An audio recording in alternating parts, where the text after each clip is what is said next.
எல்லா புகழும் இறைவனுக்கே. Welcome to my channel Thopputhurai தோழி.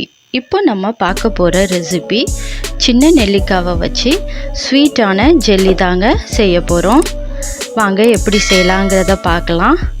இது குழந்தைங்களுக்கு ரொம்ப பிடிச்ச ஒரு ரெசிபிங்க. நம்ம ஃபஸ்ட்டு நெல்லிக்காவை பறிச்சுட்டு வந்துடலாங்க. இது வீட்டிலே உள்ள மரந்தாங்க.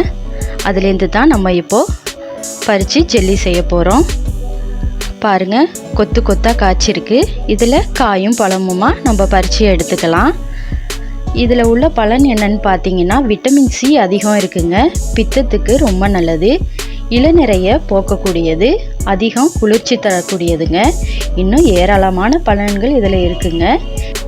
இது குழந்தைங்கள்லேருந்து பெரியவங்க வரைக்கும் சாப்பிடக்கூடிய ஒரு சத்தான பொருளுங்க.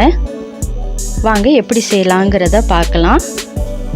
ஃபஸ்ட்டு இதற்கு தேவையான பொருட்களை பார்த்துடலாங்க. நெல்லிக்காய் 1 கப் எடுத்திருக்கேன், சோள மாவு 1/4 கப், தண்ணீர் 1 cup, sugar 1 cup, food colour தேவைக்கு ஏற்ப, தேங்காய் துருவல் 1 கப். இது ஆப்ஷனல் தாங்க, நீங்கள் தேவைன்னா யூஸ் பண்ணிக்கோங்க, இல்லைன்னா பரவாயில்ல. சால்ட் தேவைக்கு ஏற்ப. வாங்க எப்படி செய்யலாங்கிறத பார்க்கலாம். ஃபஸ்ட்டு நம்ம ஒரு மிக்ஸி ஜாரில் நம்ம க்ளீன் பண்ணி வச்சுருந்த நெல்லிக்காவை அதில் சேர்த்துக்கலாங்க. இதில் விதை இருந்தாலும் பரவாயில்ல, அதையும் சேர்த்தே அரைச்சிக்கோங்க. இது கூட 1 கப் தண்ணி சேர்த்துக்கிறேன்.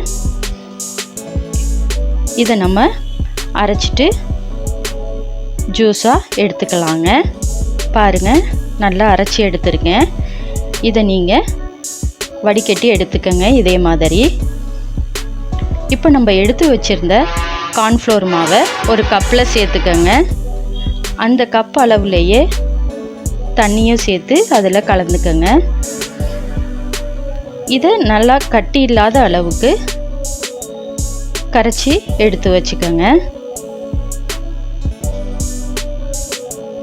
இதே மாதிரி இருக்கணுங்க. இப்போ நம்ம ஒரு பேன் எடுத்து வச்சுக்கலாம். அதில் நம்ம எடுத்து வச்சுருந்த இந்த நெல்லிக்காய் ஜூஸை சேர்த்துக்கலாங்க.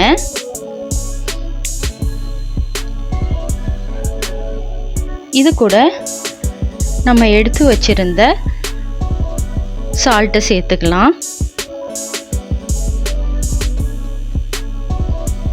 நம்ம அதுக்கு பிறகு எடுத்து வச்சுருந்த சுகரையும் சேர்த்துக்கலாம். நீங்கள் புளிப்புக்கு தகுந்த மாதிரி சுகர் சேர்த்துக்கோங்க. இதில் கொஞ்சமாக ஃபுட் கலர் சேர்க்குறேங்க. ஒரு பிஞ்ச் அளவு இருந்தால் போதும். நல்லா கலந்து விட்டுக்கோங்க.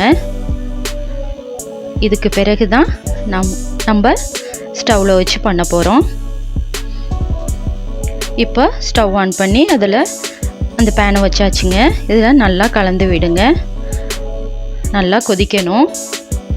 கொதித்து நம்மளுக்கு வற்றி வரணுங்க. அது வரைக்கும் கொதிக்க விடுங்க. நல்லா வற்றி வந்திருக்கு. இந்த டைமில் நம்ம எடுத்து வச்சுருந்த கார்ன்ஃப்ளவர் மாவை அதில் சேர்த்துக்கலாம். இதையும் நல்லா கலந்து விடுங்க. கட்டி பிடிக்காத அளவுக்கு இருக்கணும். நல்ல ஒரு திக்னஸ் கிடச்சிருச்சு, நம்மளுக்கு ரெடியாகி வந்துருச்சு. இதை ஆற விட்டு ஒரு கிளாஸ் பவுலில் சேர்த்துக்கோங்க. பாருங்கள் எந்த அளவுக்கு வந்திருக்குன்னு.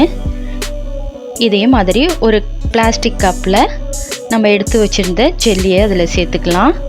அந்த கப்பில் நீங்கள் நெய் அல்லது பட்டர் சேர்த்து நல்லா தடவி விட்டு வச்சுக்கோங்க. அதுக்கு பிறகு தான் நம்ம இந்த ஜெல்லியை சேர்த்துக்கணும். அப்போ தான் ஒட்டாமல் வரும். பாருங்கள், சூப்பராக ரெடி ஆகிடுச்சு. இதை ஒரு 2 மணி நேரம் நீங்கள் ஃப்ரிட்ஜில் வச்சு அதுக்கு பிறகு எடுத்துக்கலாங்க. பாருங்கள், நான் ஃப்ரிட்ஜ்லேருந்து எடுத்திருக்கேன். இது எவ்வளோ அழகாக செட் ஆகிருக்கு பாருங்கள். இப்போது நாம் அது மேலே கொஞ்சமாக டெசிகேட்டட் கோகோனட்டை தூவி விட்டுக்கோங்க. அதுக்கு மேலே செர்ரி பழத்தை வச்சுக்கோங்க.